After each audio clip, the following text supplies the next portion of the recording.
या बातमीचे प्रायोजक आहेत हॉटेल रोहित। पुण्यश्लोक अहिल्यादेवी होळकर सोलापूर विद्यापीठात सोलापूर शहर व जिल्हा विद्यार्थी कृती समितीच्या वतीने न्याय व विधी विभागातील व इतर शाखेतील विद्यार्थ्यांसाठी कॅरी ऑन पुन्हा लागू करावे या मागणीसाठी आमरण उपोषण सुरू करण्यात आले होते। मात्र कुलगुरूंनी 28 जुलै 2025 पर्यंत कॅरी ऑनचा निर्णय घेऊ असे आश्वासन दिल्याने सदरचे आमरण उपोषण मागे घेण्यात आले। भविष्यात कॅरी ऑन लागू न केल्यास असंख्य विद्यार्थ्यांसह तीव्र आंदोलन करण्यात येणार असल्याचा इशारा देखील विद्यार्थी संघटनेच्या वतीने देण्यात आला।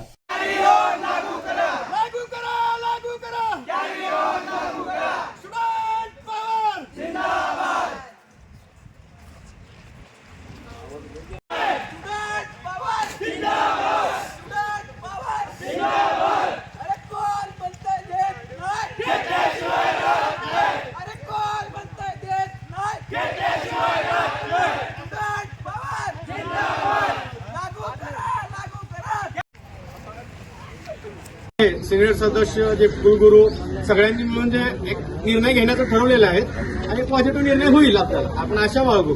आणि जर आपल्याला 28 तारखेला जर नाही झालं तर मग आपण 30 तारखेला हे आपलं फक्त एक ट्रेलर होतं, पिक्चर आपण हे 30 तारखेला दाखवूयात एवढेच बोलतो। आणि जय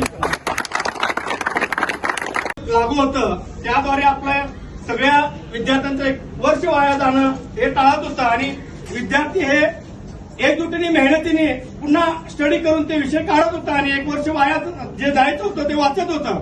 पण ह्यांच्या ह्या मनमानी कारभारामुळे जे येईल ते डोक्यात जे विद्यार्थ्यांवर लागू करणे, कोणतेही निर्बंध लागू करणे हे एक अन्याय म्हणण्यासारखं आहे। या सगळ्या गोष्टीमुळे आम्ही 3 तारखेला निवेदन दिलं होतं सरांना।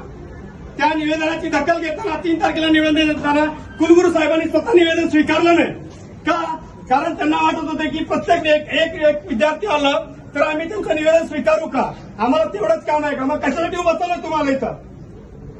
विद्यार्थ्यांसाठीच बसवलं ना, विद्यार्थ्यांच्या प्रश्नासाठीच बसवलंय। जर एक विद्यार्थी आला तरी तुम्हाला निवेदन स्वीकारावं लागेल।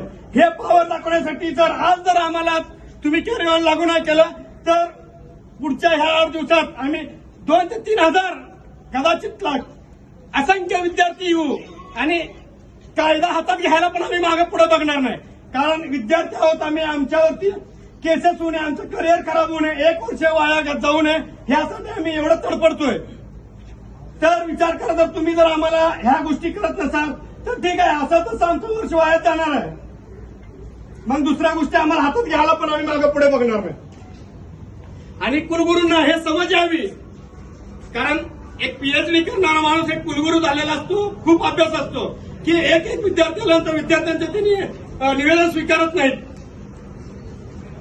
यांच्याकडे जावा, कुलगुरूकडे जावा, परीक्षकाकडे जावा, हे मनमानी आणि कसंही बोलणं, चेष्टा मस्करी करणं विद्यार्थ्यांच्या सोबत, निवेदन द्यायला गेल्यानंतर चेष्टा मस्करी करायची, हे कुठली पद्धत आहे?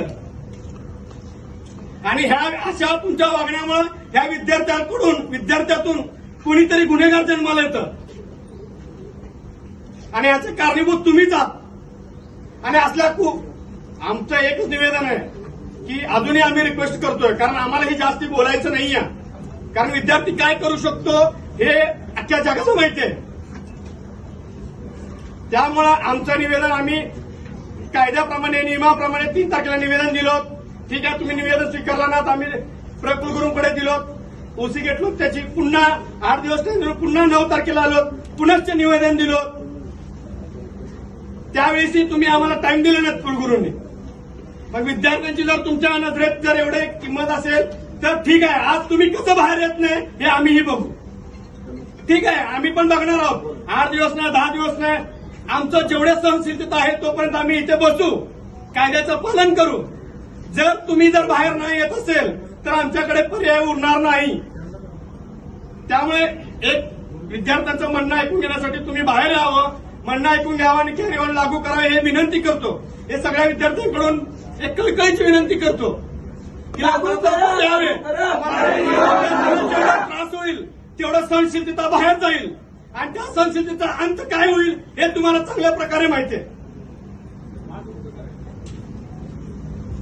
अजून आता आपण मीटिंग चालू आहे म्हणतात, कोणत्या गोष्टीची मीटिंग चालू आहे आम्हालाही कळावं, कारण विद्यार्थी तत्काळ बाहेर बसलेत आणि तुमचं मीटिंग चालू आहे।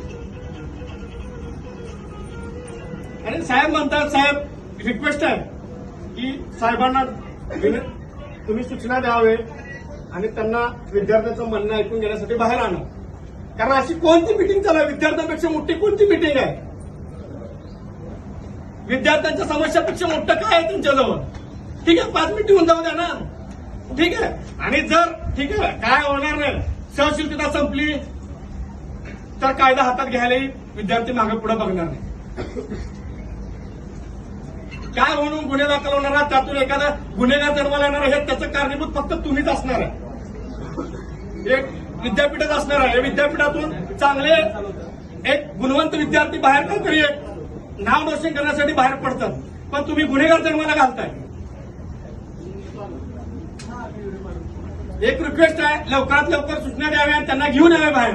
जर सहनशीलता संपली, आम्ही सहन करेपर्यंत करणार आहोत. जेवढा जास्त त्रास होईल तेवढं सहनशीलता जास्त हे होणार आहे आणि त्याचा विद्रोह हा तू हे होणार आहे. त्यामुळे लवकरात लवकर एवढंच विनंती करतो साहेब, त्यांना घेऊन या. मात्र आम्हाला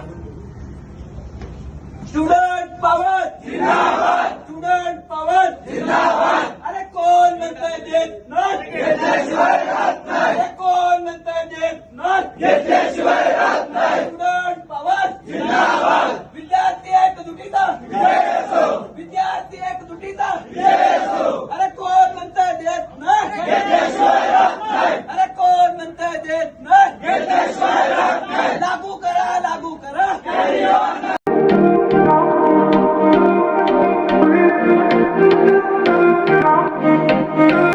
सोलापुरात व्हेज नॉन व्हेज जेवण मिळण्याचं एकमेव ठिकाण हॉटेल रोहित. चवीला टेस्ट हॉटेल रोहितचे जेवण बेस्ट. बर्थडे पार्टी, कार्यक्रम, विविध पार्टींचे ऑर्डर्स ही स्वीकारले जातील.